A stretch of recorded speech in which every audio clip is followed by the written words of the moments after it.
পশ্চিমবঙ্গ সরকারের এত দুরবস্থা কেন যে বিএসএফকে ডাকতে হবে আমার জানা নাই। ঘটনাটা সামান্য ঘটনা, এই ঘটনাকে অতিরঞ্জিত করা হচ্ছে নানা মহল থেকে।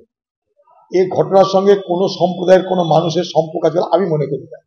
এটা কতগুলো অপশক্তি যারা চায় না মানুষের সঙ্গে মানুষের সম্প্রীতি, ভালোবাসা, ঐক্য, তাদের দ্বারা সৃষ্ট পরিকল্পিত একটা চক্রান্ত।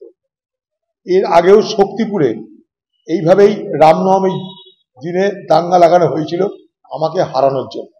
সেই প্রক্রিয়া আজও চলছে। যখন যখন কার্তিক লড়াইয়ের নাম করে যে উৎসব হয় বেলডাঙ্গায় প্রতি বছর, শতাব্দী প্রাচীন উৎসব, হিন্দু মুসলমান সব সম্প্রদায়ের মানুষ যেখানে যোগদান করে, সেখানে একটা বিভাজনের রাজনীতি, একটা ঘৃণার রাজনীতি তৈরি করার চেষ্টা করা হলো। কোন হিন্দু মণ্ডপ যারা পুজো করেছে আমি বিশ্বাস করি না তারা পরিকল্পিতভাবে এইভাবে কখনো ঈশ্বরের নামে, আল্লাহ তাআলার নামে কোনো অরুচিকর মন্তব্য করতে পারে। আরো বড় কথা, একটা ডেকোরেটর এ কাজ করেছে বলে খবরের প্রকাশ।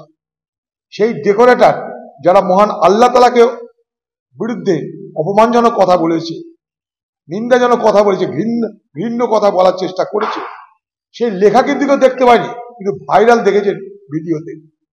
এবং ঘটনাচক্রে আমাদের কাছে যা খবর, সেও কিন্তু তার পরিচয়ে আল্লাহ তাআলার পথ অনুসরণকারী একজন ইসলামী ব্যক্তি।